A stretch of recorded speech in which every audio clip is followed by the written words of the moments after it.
আমি আপনাদের সকলকে একটাই কথা বলতে চাই, দ্য চয়েস ইজ ইয়ার্স। আপনাদের হাতে আছে সবকিছু। এমন একজনের হাতে, এমন এক দলের হাতে বাংলাকে তুলে দিতে চান যে বঙ্কিমচন্দ্র চট্টোপাধ্যায়কে বঙ্কিম দা বলে, হ্যাঁ কি না? এমন একজন একটি পার্টির হাতে বাংলাকে তুলে দিতে চান যারা রবীন্দ্রনাথ ঠাকুরকে রবীন্দ্রনাথ সান্যাল বলে, হ্যাঁ কি না? আপনারা বাংলাকে এমন একজন বা এমন একটি পার্টির হাতে তুলে দিতে চান যারা রামমোহন রায়কে ব্রিটিশদের দালাল বলে এবং বিবেকানন্দকে বলে কমিউনিস্ট, হ্যাঁ কি না?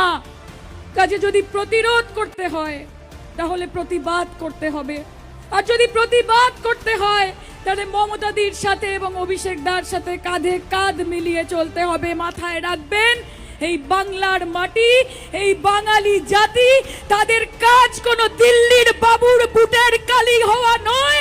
তারা মমতা বন্দ্যোপাধ্যায়, অভিষেক বন্দ্যোপাধ্যায় এবং 12 কোটি বাঙালির মাথার মুকুট হয়ে থাকবে। কাজে লড়াই চালিয়ে যাবেন বন্ধু।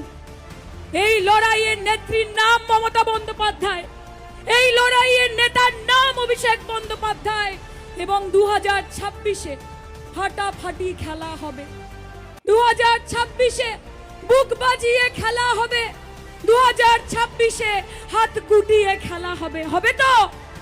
এইদিকে হবে খেলা, ওইদিকে হবে খেলা, পেছন দিকে হবে খেলা, এইদিকে হবে খেলা।